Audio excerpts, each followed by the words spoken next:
നമസ്കാരം, ഞാൻ ഡോക്ടർ ഭാഗ്യ Q1B health കെയറിലെ Ayurveda ഡോക്ടറാണ്. ഒരുപാട് ആളുകളിൽ അസ്വസ്ഥത ഉണ്ടാക്കുന്ന അസുഖങ്ങളിൽ ഒന്നാണ് മൈഗ്രെയിൻ തലവേദന എന്ന് പറയുന്നത്. വളരെയധികം ബുദ്ധിമുട്ട്. ഇതിന് മുൻപ് ഞാൻ വീഡിയോ ചെയ്തിട്ടുണ്ടായിരുന്നു. അപ്പം കുറച്ചും കൂടി നിങ്ങൾ കഴിക്കേണ്ട ഭക്ഷണം, ഒഴിവാക്കേണ്ട ഭക്ഷണം, നിങ്ങൾ എന്തൊക്കെ കാര്യങ്ങളാണ് ശ്രദ്ധിക്കേണ്ടത്, എന്ത് കാരണം കൊണ്ടാണ് തലവേദന വരുന്നത് എന്നൊക്കെയാണ് ഈ വീഡിയോയിൽ ഉൾപ്പെടുത്താൻ ആഗ്രഹിക്കുന്നത്. അപ്പം മലയാളത്തിൽ നമ്മൾ ഇതിനെ ചെന്നിക്കുത്ത് എന്നാണ് പറയുന്നത്. അതായത് വളരെയധികം ബുദ്ധിമുട്ടുണ്ടാക്കുന്ന വളരെയധികം കഠിനമായ ഒരു തലവേദനയാണ് മൈഗ്രെയിൻ തലവേദന. അപ്പം ഇതിൻ്റെ ഒരു വേദന നമ്മൾ പറയുന്നത് ഒരു പൾസേറ്റിംഗ് പെയിൻ എന്നാണ് നമ്മൾ ഇതിനെ വിശേഷിക്കപ്പെടുന്നത്. പൾസേറ്റിംഗ് പെയിൻ എന്ന് പറയുന്നത് നമുക്ക് വിങ്ങുന്ന ഒരു രീതിയിലുള്ള തലവേദന. അതായത് നിങ്ങൾക്ക് ഭയങ്കര ബുദ്ധിമുട്ട്, കിടക്കാൻ പറ്റുന്നില്ല, ഉറങ്ങാൻ പറ്റുന്നില്ല, അങ്ങനെയുള്ള ഒരുപാട് അസ്വസ്ഥതകളാണ് ഉണ്ടാക്കുന്നത്. ചില ആളുകളിലൊക്കെ ചിലപ്പോൾ ഇത് ഒരുപാട് വർഷങ്ങളായിട്ട് തുടങ്ങിയതായിരിക്കും. ഇപ്പം വിളിക്കുന്ന പേഷ്യൻസ് തന്നെ നമ്മളോട് പറയുന്നതാണ്, ഡോക്ടറെ എൻ്റെ ഒരു ചെറുപ്പകാലം മുതൽ എനിക്ക് ഈ ഒരു തലവേദന ഉണ്ട്, എനിക്കിപ്പോൾ 10-35 വയസ്സായി, എന്നിട്ടും ഇത് ഇടയ്ക്കിടയ്ക്ക് എനിക്ക് വരുന്നുണ്ട് എന്നുള്ള കാര്യങ്ങളൊക്കെ പറയുന്നുണ്ട്. ഒട്ടുമിക്ക കേസ് നോക്കുകയാണെങ്കിലും ഈ ഒരു തലവേദന വരുന്നത് തലയുടെ ഒരു വൺ സൈഡ് ആയിട്ടാണ്, അതായത് ഒരു സൈഡായിട്ടാണ് വരുന്നത്. ചില ആളുകൾക്ക് രണ്ട് സൈഡിലും, ചില ആളുകൾക്ക് പുറകുന്ന് കുത്തുന്ന രീതിയിലുള്ള വേദനയൊക്കെ ആയിട്ടാണ് ഇത് കാണിക്കപ്പെടുന്നത്. അപ്പം ഞാൻ നേരത്തെ പറഞ്ഞ പോലെ തന്നെ ചിലപ്പോൾ ഇതിന് വേണ്ടിയിട്ട് നിങ്ങൾ ഇപ്പം വർഷങ്ങളായിട്ടുള്ള തലവേദന ആവുന്നതുകൊണ്ട് തന്നെ ചിലപ്പോൾ നിങ്ങൾ തലയുടെ സ്കാനിങ്ങോ MRI ഒക്കെ എടുത്തിട്ടുണ്ടാവും. പക്ഷെ അതിലൊന്നും ഒരു പ്രശ്നങ്ങളില്ല. പക്ഷേ ഈ തലവേദന എങ്ങനെ വന്നുകൊണ്ടിരിക്കുന്നു, ചിലപ്പോൾ ഇതിന് വേണ്ടിയിട്ട് ഒരു പെയിൻ കില്ലർ, ഈ തലവേദന വരുന്ന സമയത്ത് പെയിൻ കില്ലർ കഴിക്കുന്ന ആളുകളായിരിക്കാം ഒരുപാട് പേര്.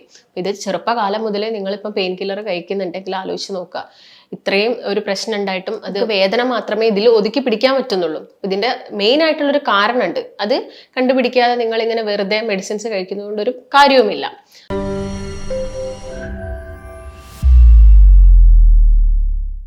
അപ്പം ഞാൻ പറഞ്ഞ പോലെ തന്നെ മൈഗ്രെയിൻ തലവേദനയുടെ കാരണം നോക്കുകയാണെങ്കിൽ ഇപ്പോൾ ഒരു 40 മുതൽ ഒരു 50% വരെ ഈ തലവേദന ഒരു പാരമ്പര്യമായിട്ട് വരുന്നുണ്ട്.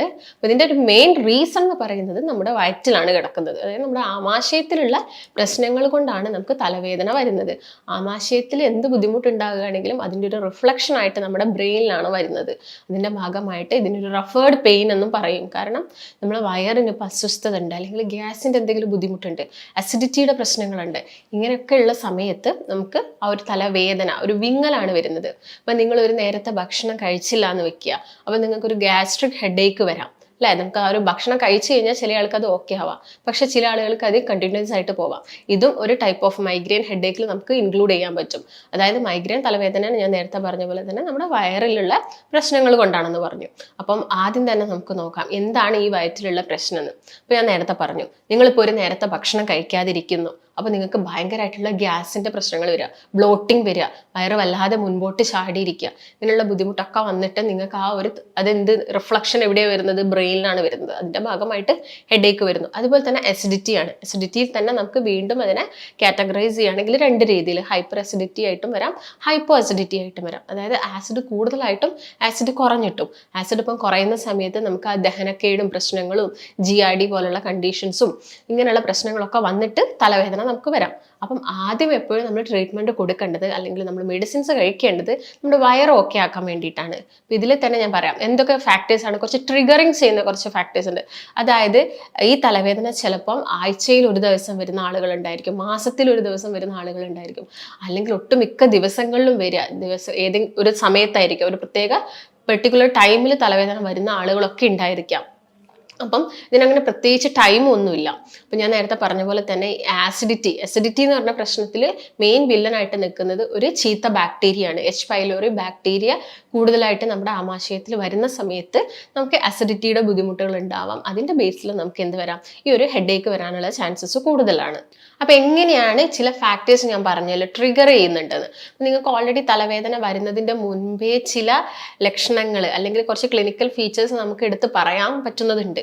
അതായത് ചിലപ്പോൾ നിങ്ങൾക്ക് ആ തലയ്ക്കൊരു വിങ്ങൽ വരിക, കണ്ണിൻ്റെ ഒരു കാഴ്ചശക്തി കുറച്ച് കുറയുന്ന പോലെ, അല്ലെങ്കിൽ ഒരു മങ്ങൽ, കണ്ണിനൊരു മങ്ങൽ വരിക, തലയ്ക്കൊരു ഭാരം, ഒരു സൈഡിൽ പെയിൻ ഒക്കെ തുടങ്ങുന്നുണ്ടെങ്കിൽ നിങ്ങൾക്ക് മനസ്സിലാവും എന്ത്, എനിക്ക് ഈ ഒരു മൈഗ്രെയിൻ തലവേദന വരാൻ പോകുന്നുണ്ടെന്ന്. ചില ആളുകൾക്കാണെങ്കിൽ ഒന്ന് വൊമിറ്റ് ചെയ്ത് കഴിഞ്ഞാൽ, ഒന്ന് ഛർദ്ദിച്ച് കഴിഞ്ഞാൽ ഓക്കെ ആവുന്ന ആളുകളുണ്ട്. എന്നാൽ ചില ആളുകൾക്ക് ഒന്ന് കിടന്നുറങ്ങിയാൽ, എന്നാൽ ചില ആളുകൾക്ക് ഉറക്കം കൂടിയാലും ഈ ഒരു തലവേദന വരാം. അപ്പോൾ എല്ലാത്തിൻ്റെയും ഒരു മൂല കാരണം നമ്മുടെ വയറ്റിൽ തന്നെയാണ്.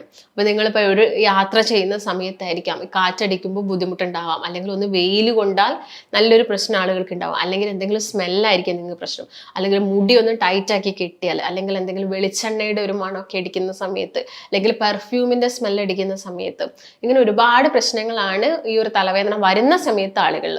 അപ്പോൾ ഭക്ഷണത്തിൻ്റെ കേസ് നോക്കുകയാണെങ്കിൽ കുറച്ച് ട്രിഗർ ചെയ്യുന്ന ഭക്ഷണം ഒന്ന് കോഫിയാണ്, മറ്റൊന്ന് ഐസ്ക്രീംസ് കൂടുതലായിട്ട് കഴിക്കുന്ന സമയത്ത്, അല്ലെങ്കിൽ മസാല ഉള്ള ഭക്ഷണങ്ങൾ കൂടുതലായിട്ട് കഴിക്കുക, അതൊക്കെ നമ്മുടെ വയറിന് ബുദ്ധിമുട്ടുണ്ടാക്കും. അല്ലെങ്കിൽ ചീസൊക്കെ ഒരുപാട് എടുക്കുന്നുണ്ടെങ്കിലൊക്കെ വയറിന് പ്രശ്നം തന്നെയാണ്. അപ്പോൾ നമ്മൾ ആദ്യം വയറ് ഓക്കെ ആക്കണമെങ്കിൽ നമ്മുടെ ഗട്ട് ഹെൽത്ത് ആണ് നേരെ ആവേണ്ടത്. ഗട്ട് ഹെൽത്ത് എന്ന് നമുക്കറിയാം, അതായത് നമ്മുടെ വായ മുതൽ കുടല് വരെ എന്തുണ്ട്, ചെറിയ ചെറിയ മൈക്രോബ്സ്, അതായത് ബാക്ടീരിയാസ് ഉണ്ട്. അതിൽ നല്ല ബാക്ടീരിയാസും ഉണ്ട്, ചീത്ത ബാക്ടീരിയാസും ഉണ്ട്.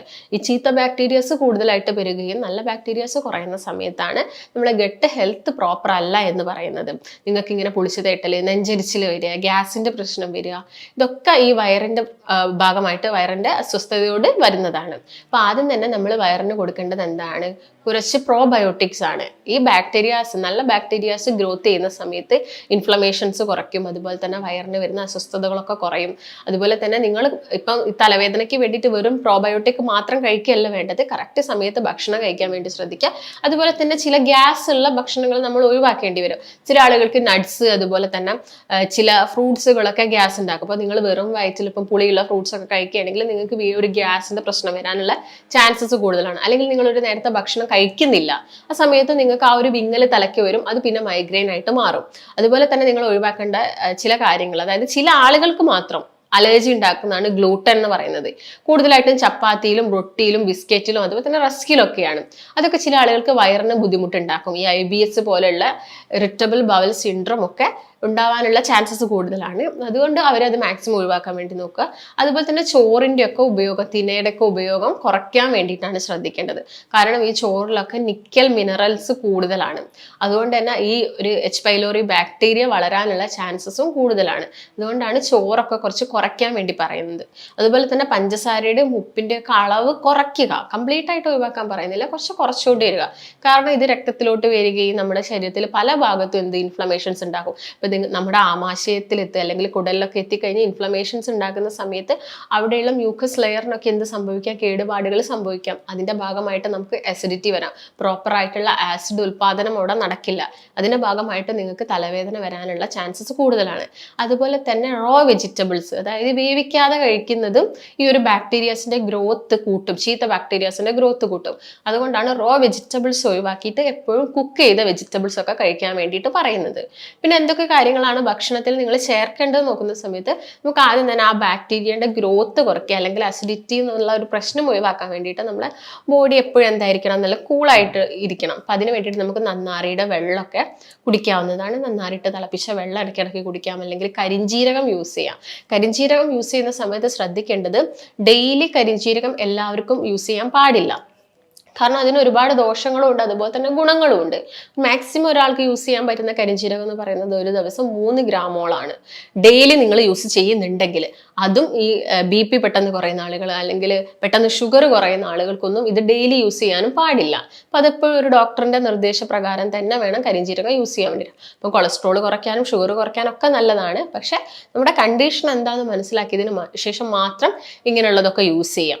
ഇപ്പോൾ കരിഞ്ജീരകം നിങ്ങൾക്ക് ഈ ഒരു ബാക്ടീരിയയുടെ ഗ്രോത്ത് നശിപ്പിക്കാൻ വേണ്ടിയിട്ടും നമ്മുടെ വയറൊക്കെ ഓക്കെ ആവാൻ വേണ്ടിയിട്ടും ഡെയിലി കഴിക്കാവുന്നതാണ്. പിന്നെ ഞാൻ നേരത്തെ പറഞ്ഞ പോലെ തന്നെ പ്രോബയോട്ടിക്സ് ആണ്. പ്രോബയോട്ടിക്സ് തന്നെ ഏറ്റവും നല്ല പ്രോബയോട്ടിക് തൈര്, അതുപോലെ തന്നെ മോരൊക്കെ തന്നെയാണ്. തൈര് എന്ന് പറയുമ്പോൾ പ്രത്യേകം ശ്രദ്ധിക്കുക, അധികം പുളി ഇല്ലാത്ത തൈരാണ് കുറച്ചും കൂടി ബെറ്റർ.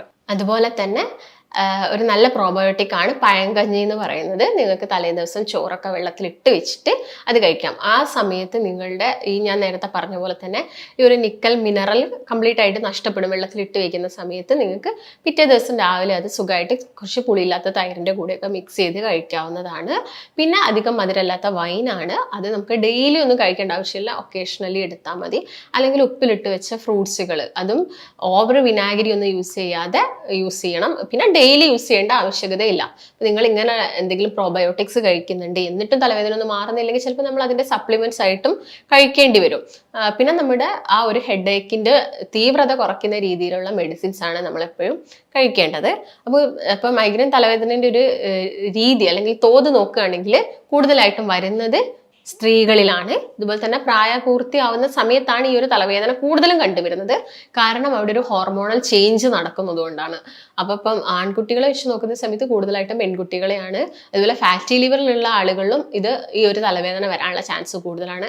കാരണം ഈ ഒരു ഈസ്ട്രജൻ ഹോർമോണിന്റെ മെറ്റബോളിസം നടക്കുന്നത് ലിവറിൽ വെച്ചിട്ടാണ്. അപ്പൊ ലിവറിന് എന്തെങ്കിലും കംപ്ലൈന്റ് ഉണ്ടെങ്കിൽ ഈസ്ട്രജൻ ഹോർമോൺ അവിടെ താളം തെറ്റും. അതിന്റെ ഭാഗമായിട്ടും ഹോർമോണിന്റെ ഇംബാലൻസ് മൂലവും തലവേദന സ്ട്രോങ് ആവുന്നത് ലേഡീസിലാണ്. അപ്പൊ ഇതൊക്കെയാണ് മൈഗ്രെയിൻ തലവേദനയെ കുറിച്ച് കൂടുതലായിട്ടും പറയാനുള്ളത്. അപ്പൊ നിങ്ങൾക്ക് ഇതിപ്പം ശ്രദ്ധിക്കേണ്ട ഒരു കാര്യം, പ്രോപ്പർ ആയിട്ടുള്ള കാരണം അനുസരിച്ചിട്ട് വേണം നമ്മൾ ഇതിന് വേണ്ടിയിട്ട് മെഡിക്കേഷൻസും കാര്യങ്ങളൊക്കെ എടുക്കാൻ വേണ്ടിയിട്ട്. നിങ്ങൾക്ക് എന്തെങ്കിലും സംശയമോ കാര്യങ്ങളൊക്കെ ഉണ്ടെങ്കിൽ താഴെ കാണുന്ന നമ്പറുമായിട്ട് ബന്ധപ്പെടുക. നമുക്ക് മറ്റൊരു നല്ല ഹെൽത്ത് ടോപ്പിക്കുമായിട്ട് വീണ്ടും കാണാം. നന്ദി.